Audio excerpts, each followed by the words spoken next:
大家好，我係 E.K， 我係 Leo。哇，我哋好耐冇拍過片啦，好耐啦，好似2-3個星期冇。我哋忙到一個點咧，係勁多嘢要做，勁多嘢要學。咁我哋都希望將呢個時間咧，做一個5月份嘅一個 catch up，俾大家知道發生咗咩事。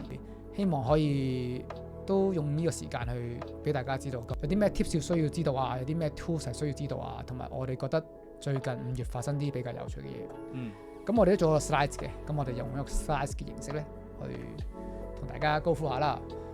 咁咧，我知道咧，今日咧我哋會講 Hexview 啦，我哋會講Cursor 有啲新嘅 update 啦，亦都講最新啦，好似 Google 咧有個叫 Omi 嘅 flow 出嚟嘅。係啊，都係一啲整 video 有關嘅 tools。好勁啊！我都試咗陣，我覺得係非常之勁。我除咗 Hexview 啦 ，Hexview 亦都有個 super computer 超勁，佢係基本上咧你可以將你諗到嘅嘢咧，直情喺一個 super computer agent 嘅方向做晒成個 video 出嚟。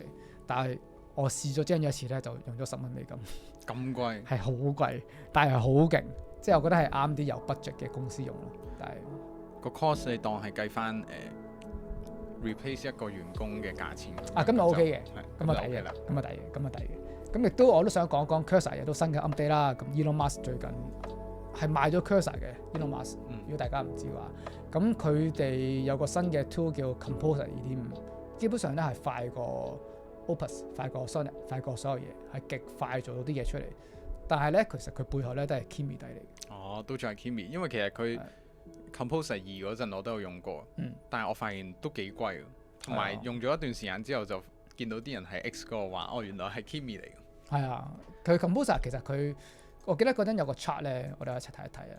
佢 Composer 咧有個 chart 咧係好似同 Cursor 咧係即係雖然係同阿 Opus 係差唔多嗰個 computing power 係啦，呢度佢話呢個 model 咧 average cost 同埋嗰個 score 咧係我都幾高喎。大佬佢同 extra high 嘅5.5比喎，同埋4.7嘅 max 比喎，即係我自己用完咧我都覺得幾犀利嘅。咁大家可以試下，如果大家冇 Cursor 嘅話，亦都我 suggest 我哋都有個 Cursor 旁身嘅啫咯。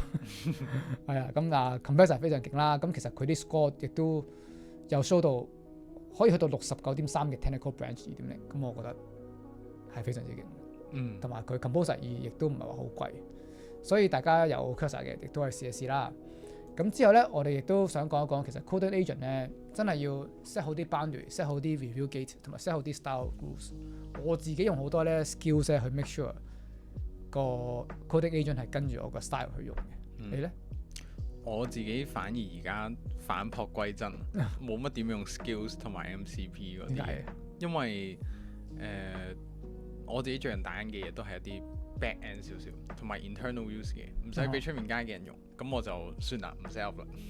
我自己仲好多 skills， 可能都係啦，大家有唔同嘅方法做嘢啦，咁但係其實要自己 train 好個 coding agent。咁我哋都想講一講 Gemini 啦，咁 Gemini 亦都有個新嘅 video model 咧叫 Omi 嘅，咁我亦都幾搞笑。我最近咧見到個 Gemini 咧係同嗰個Seed Dance 點樣比啊？但係咧佢咧係炒得好勁嘅，即係呢個打交咧 Seed Dance 係好犀利。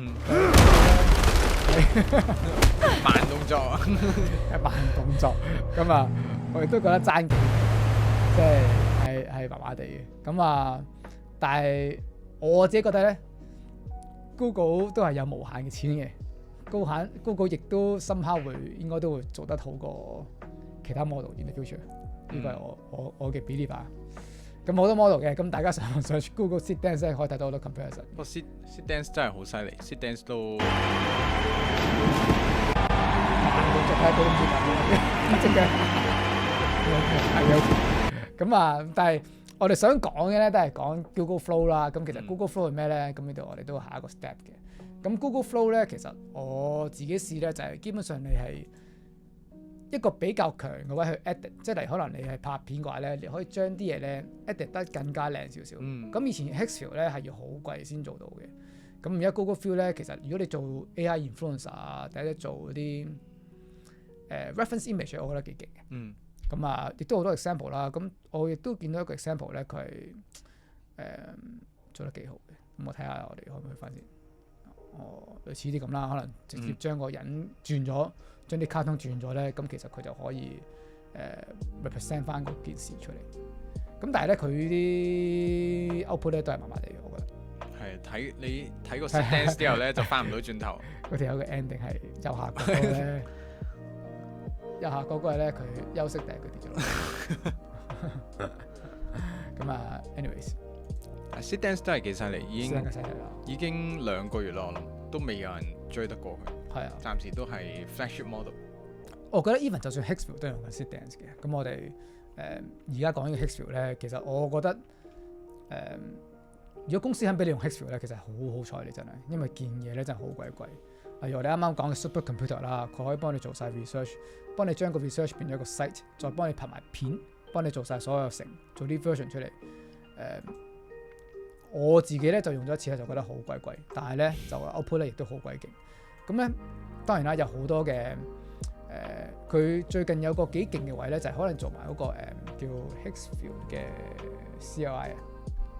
咁咧佢基本上就係如果你播 cursor 啊、播啲龍蝦啊、播啲 agent 啊，其實你基本上咧可以叫佢執埋片，做埋好多你想象唔到嘅嘢。個super computer 啦，我亦都覺得大家可以試一試嘅。如果大家有 Hicksville account 嘅話，咁呢個係我哋覺得 Hicksville 一個比較勁嘅嘢。咁亦都大家如果做prompting 啦，咁佢都有講過做 camera 做 lens 啊、做啲 reference 啊，全部都可以 super computer 去做嘅。咁大家亦都可以試一試啦。我哋咧亦都想講一講，其實而家啲 token cost 咧都越嚟越平，同埋啲 context 咧越嚟越勁。咁其實我覺得最緊要係 plan 好要做啲乜嘢，先去做每一個 AI 嘅 prompt。係呢個係我喺 Cursor 同 Cloudcode 用得最多，就係 planning mode。plan 好咗，整好咗個 MD 之後，跟住先至慢慢逐下去讀。係啊 ，plan mode 係好緊要，我覺得。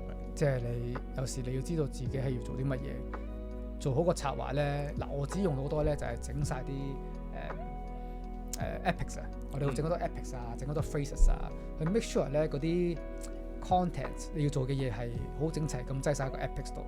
我試過做一個 project 可以做到20幾個 epics， 但係必須嘅，因為你要好清晰知道自己做乜嘢，然後去 review 翻，先去做一個真正嘅 product 出嚟。咁呢個係非常之重要。同埋用 plan mode 嘅時候咧，佢整嗰啲嘢咧係完整好多，成個完整度。instead of 你逐個 button 逐樣嘢去慢慢 fine code 咧，係會好嘥時間同埋好嘥 token。係，我情願俾佢前期多啲時間 plan 好晒成個 project 點樣 run，跟住佢跟住成個 plan 嚟去做咧，咁會個完整度係高好多出嚟。我覺得 even 我覺得今個月我覺得可以 review 嘅嘢就係我覺得要試多啲唔同嘅 model 咯，因為最近咧我自己用得多都係用緊 Codex 比較多，咁亦都有人都用翻 Opus 啊，但係其實可能 even Composer 啱啱睇咗啦 ，Composer 可能個 output 都亦都唔差，咁我覺得呢個時勢咧真係要咩都試下，因為你真係唔知道有啲嘢可能平啲、易啲做啲，即係易啲做，同埋會做得更加 efficient。咁今日嘅5月嘅 recap 係咁多，咁我哋希望有時間咧可以 dive in 啲 topic 咧，可以同大家解釋多啲少少嘢，咁啊可能係 whether係 Hicksville 啊、Codex 啊，或者其他嘅 application。咁如果有啲咩想講嘅就 comment 啦，我哋就可以 make sure 我哋做嗰個 video 係關於嗰個 topic。好，thank you 大家，拜拜。